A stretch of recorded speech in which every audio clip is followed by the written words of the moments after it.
Assalamualaikum warahmatullahi wabarakatuh dan selamat sejahtera. Hari ini kumpulan kami akan membentangkan kajian artikel yang kami telah lakukan yang bertajuk Power System Losses and Reliability di Sabah dan Sarawak. Baiklah, untuk tajuk yang kami pilih, kami telah melakukan kaji selidik di dua artikel. Yang pertama adalah A Review of Sarawak of Grid Renewable Energy Potential and Challenge.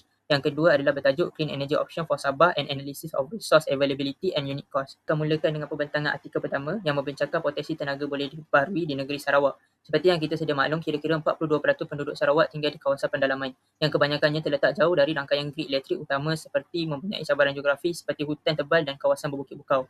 Isu utama yang diketengahkan dalam artikel ini ialah kos penyambungan grid elektrik yang sangat tinggi dan tidak praktikal untuk kawasan terpencil. Oleh sebab itu, pendekatan luar grid atau off-grid sistem menjadi pilihan yang lebih realistik. Artikel ini menekankan dua teknologi utama iaitu Micro Hydro Energy Project (MHEP) dan sistem tenaga solar (SES) sebagai penyelesaian yang paling sesuai. Kedua-dua teknologi ini memanfaatkan sumber semula jadi tempatan dan tidak memerlukan infrastruktur grid yang sangat kompleks. Objektif kajian ini adalah untuk menilai sejauh mana teknologi tenaga boleh diperbaharui, dapat digunakan secara optimum bagi memastikan penduduk luar bandar menerima bekalan elektrik yang stabil, mampan serta mesra alam tanpa perlu bergantung sepenuhnya kepada grid nasional. Seterusnya kita beralih kepada artikel kedua yang memfokuskan kepada negeri Sabah. Berbeza dengan Sarawak, isu utama di Sabah adalah kebergantungan yang tinggi terhadap bahan aktif fosil, terutamanya diesel yang bukan sahaja mahal tetapi juga memberi kesan negatif terhadap alam sekitar. Artikel ini bertujuan untuk menganalisis ketersediaan sumber tenaga alternatif seperti biomas daripada sisa kelapa sawit, tenaga geoterma serta solar photovoltaik (PV). Sabah mempunyai kelebihan dari segi sumber semula jadi, namun sebelum ini kekurangan dimanfaatkan secara menyeluruh. Dapatan kajian ini menunjukkan bahawa tenaga boleh diperbaharui bukan sahaja lebih bersih, malah lebih menjimatkan dari segi kos jangka panjang jika dibandingkan dengan pembinaan logik arang batu. Analisis kos unit yang dilakukan membuktikan bahawa tenaga boleh baru mampu menjadi pilihan yang lebih ekonomi dan mampan. Ini sangat penting bagi memastikan kelestarian bekalan tenaga di Sabah, khususnya dalam menghadapi peningkatan permintaan elektrik pada masa hadapan. Nama saya Siti Rahman binti Muhammad Ali. Bagi kunci strategi yang dibuat oleh Sabah dan Sarawak adalah mengutamakan sumber boleh diperbaharui tempatan. Bagi Sabah, menggunakan sumber tempatan seperti biojisim dan hydro yang ini boleh dipercayai dan lebih murah daripada diesel atau batu arang. Tetapi dekat Sabah ni, permintaan elektrik meningkat 7% setahun. Dan kebanyakan kapasiti sedia di Sabah adalah dalam bentuk loji diesel yang sudah tua, mahal, semakin tidak boleh dipercayai.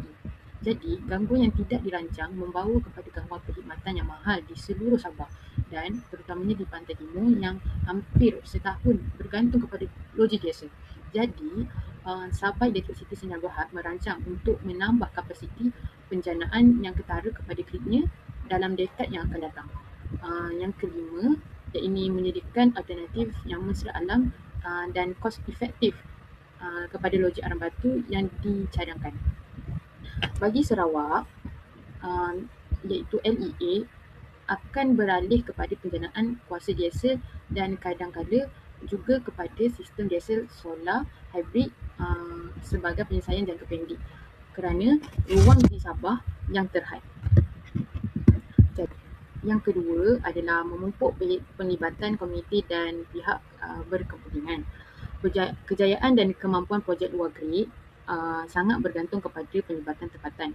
Kajian Sarawak secara khusus menekankan bahawa penyertaan penuh komuniti adalah perlu untuk menjadikan projek mikro hydro berdaya maju dari segi ekonomi dan berfungsi dalam masa jangka yang panjang. Memerlukan kepimpinan tempatan yang kuat juga. Begitu juga laporan Sabah telah ditugaskan oleh gabungan NGO iaitu Green SURF menunjukkan pendekatan pelbagai pihak berkepentingan untuk menyokong pilihan tenaga yang lebih bersih. Seterusnya adalah melaksanakan gabungan teknologi untuk kebolehpercayaan dan kelestarian. Ini laporan Sabah which is menggunakan perisian HOMER untuk mensimulasikan portfolio tenaga alternatif untuk memenuhi permintaan, menjauhkan diri daripada pergantungan semata-mata kepada sumber tradisional tunggal yang satu sahaja. Dari segi artikel Sarawak pula menyatakan bahawa sistem suria boleh diperbaiki dengan menjana diesel atau sistem MHEP iaitu PV hybrid untuk mengatasi isu seperti ditutup oleh awan yang panjang Aku nama saya Nur Syafiqah binti Muhammad Firdaus. Saya akan bertentangkan akta yang berkaitan dengan artikel, iaitu artikel di Sarawak dan di Sabah. So yang pertama, saya akan terangkan tentang artikel yang berkaitan akta berkaitan artikel di Sarawak, iaitu Akta Tenaga boleh diperbarui Malaysia 2011, iaitu Akta 725. Akta ini adalah untuk mewujud rangka kerja yang membangunkan tenaga boleh diperbarui renewable energy di Malaysia, terutamanya melalui sistem tarif infik, iaitu FIT, yang diuruskan oleh SEDA Malaysia untuk meningkatkan projek solar, biogasing, biogas dan hidro kecil yang dengan menawarkan premium tetap untuk elektrik TBB yang dijual pada utility. Seterusnya, akta ini menyediakan insentif keuangan bagi tujuan untuk meningkatkan sumbangan renewable energy kepada grid nasional dan memastikan keselamatan tenaga dan kemampanannya berterusan.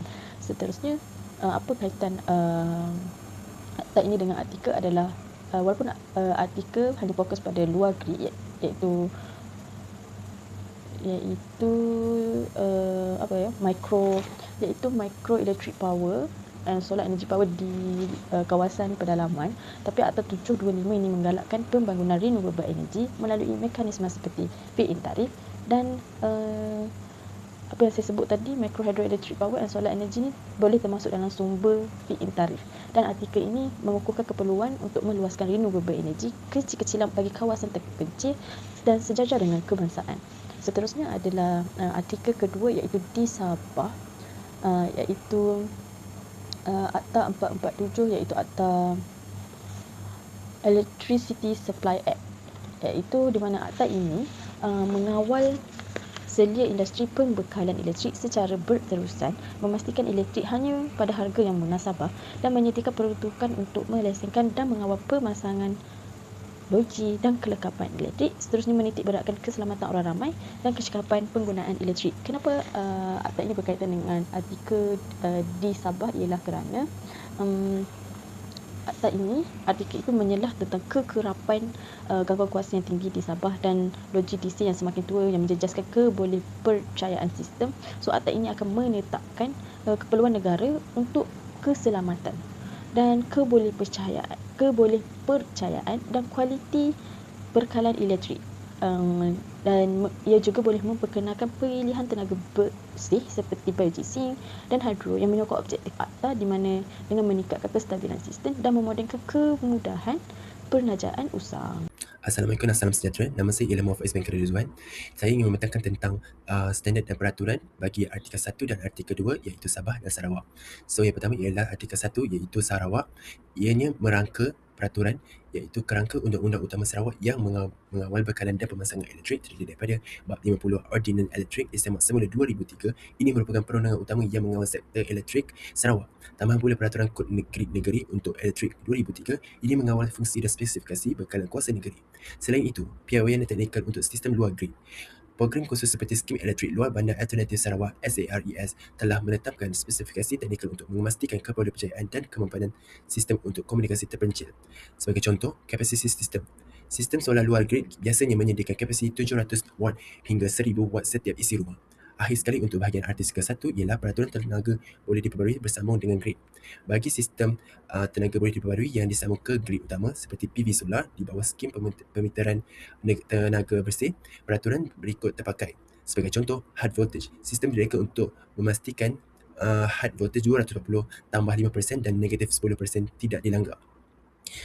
Untuk artikel 2 pula, iaitu Sabah, untuk bahagian Sabah, yang pertama ialah kerangka peraturan. Beberapa organisasi peringkat kebangsaan dan negeri menyelia Persekitaran Kawal Selia Kementerian Persekutuan yang bertanggungjawab mengurus industri tenaga dan menetapkan dasar negeri ialah Kementerian Tenaga Teknologi Hijau dan Air. Selain itu ialah Dasar Tenaga Utama. Pembangunan tenaga Sabah dipandu oleh Dasar Persekutuan yang telah lama wujud yang mengutamakan kepelbagaian bahan api. Dasar 5 bahan api pada tahun 2000, pindaan kepada dasar sebelumnya yang secara rasminya menambah tenaga boleh diperoleh sebagai bahan api kelima kepada campuran tenaga negara. Akhir sekali ialah piawaian kewangan dan alam sekitar. Projek tenaga di Sabah juga memastikan patuh piawaian kawal selia kewangan dan alam sekitar tertentu. Sebagai contoh, mekanisme pembangunan bersih CDM Protokol Kyoto untuk menjana dan menjual kredit karbon di peringkat antarabangsa. Itu saya dan kumpulan saya ingin membuat refleksi kepada topik ini. Jadi bagi saya ialah daripada yang pertama ialah dapat mendedahkan bahawa walaupun Sabah dan Sarawak menghadapi rintangan geografi dan ekonomi dalam memodernkan sektor tenaga mereka, mereka sedang melaksanakan strategi yang berbeza berdasarkan sumber unik dan persekitaran kawasan di mereka. Sebagai contoh, minyak sawit sebagai sumber kuasa, referensi utama di sini ialah peranan utama industri minyak sawit. Laporan itu menunjukkan bahawasanya sisa kilang sawit sahaja boleh menyediakan kapasiti sehingga 700 megawatt menjelang 2020, menjadikan alternatif yang berdaya maju kepada arah batu. Oleh itu, perkara sedemikian dapat menjadikan sesebuah negeri itu maju dan berdaya saing ke antarabangsa. Sebagai kesimpulan, kedua-dua artikel ini jelas menunjukkan bahawa Borneo mempunyai potensi yang sangat besar dalam pembangunan tenaga boleh diperbarui. Sama ada melalui projek mikrohidro di Sarawak atau penggunaan biomas dan solar di Sabah, pendekatan yang diambil perlu disesuaikan dengan keadaan geografi sumber tempatan serta kos pelaksanaannya. Pemilihan teknologi yang tepat disokong oleh perancangan dan pengurusan yang baik, mampu membantu mencapai matlamat elektrifikasi luar bandar yang lebih hijau, efisien serta mampan.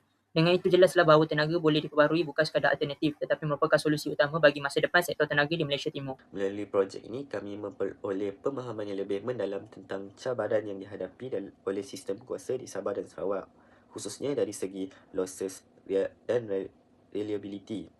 Kajian terhadap situasi sebenar telah membantu kami untuk menghubungkan teori yang dipelajari dengan aplikasi dalam sektor tenaga, terutamanya di kawasan luar bandar dan pedalaman yang mempunyai kekangan geografi dan infrastruktur. Selain itu, projek ini meningkatkan kesedaran kami terhadap kepentingan penggunaan tenaga boleh baharu seperti hidro kecil, solar, biomas dan geothermal sebagai alternatif yang lebih mampan.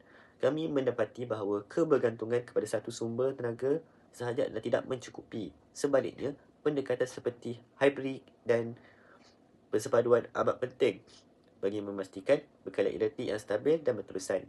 Analisis terhadap dasar, akta dan piawai tenaga juga memberi pendedahan tentang peranan perundangan dalam menyokong pembangunan tenaga.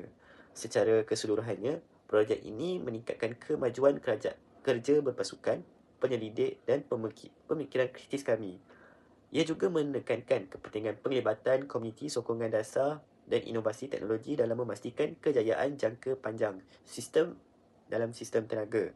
Pengetahuan dan pengalaman diperolehi daripada projek ini amat berguna untuk persediaan kami sebagai bakal jurutera dalam bidang sistem kuasa dan tenaga elektrik. Bagi reflection yang saya dapat daripada kedua artikel ini adalah dengan adanya badan-badan yang bertanggungjawab seperti Sabah Electricity Sdn Bhd dan di Sarawak ada LEA yang memain peranan yang mengetahui di Sabah dan Sarawak kekurangan yang ada, dan menyebabkan itu mereka membuat perancangan untuk membaiki apa yang kurang dan supaya di Sabah dan Sarawak walaupun duduk di tempat pedalaman yang terpencil mendapat bekalan elektrik yang mencukupi. Seterusnya, walaupun di Sabah Sarawak mempunyai renewable energy yang sedia ada yang telah dibuat, tetapi terdapat beberapa masalah dan badan-badan ini mengambil tindakan dan merancang dengan lebih baik untuk mencapai matlamat yang penduduk dapat elektrisiti dan mengikut akta-akta supaya penduduk dapat elektrik dengan sangat selamat. Itu saja. So, apa reflection yang saya dapat daripada kedua-dua artikel adalah pelbagai badan kerajaan ataupun bukan kerajaan telah mengeluarkan banyak usaha bagi memastikan kawasan pedalaman iaitu di Sabah dan di Sarawak untuk mendapat sumber elektrik yang mencukupi, dan sekarang sudah beberapa kawasan pedalaman dan di Sabah dan di Sarawak telah mendapat elektrik yang mencukupi. Hal ini telah memberi satu kemajuan kepada kawasan tersebut di mana kehidupan mereka mungkin akan jadi lebih maju, lebih baik daripada sebelum ni dengan adanya tenaga elektrik yang telah dibekalkan daripada renewable energy seperti hidro, solar dan sebagainya. Hal ini menyebabkan kemajuan terhadap sesebuah kawasan pedalaman ini akan menjadi semakin maju. Saya akan memetakan tentang conclusion. Konklusi pertama, sistem kuasa di Sabah Sarawak menghadapi cabaran dari segi losses dan reliability akibat faktor geografi, kawasan pedalaman dan kos penyelenggaraan yang tinggi. Tenaga boleh baharu seperti hidro kecil, solar, biomas, geothermal merupakan penyelesaian paling sesuai untuk meningkatkan kebolehpercayaan bekalan elektrik terutamanya di kawasan luar bandar dan off-grid. seperti hybrid iaitu gabungan teknologi, penting untuk memastikan bekalan elektrik berterusan ketika cuaca tidak menentu dan permintaan yang meningkat. Okey, yang keempat, penglibatan komuniti tempatan dan pihak berkepentingan amat penting bagi memastikan operasi sistem yang berkesan dan mampan dalam jangka yang panjang.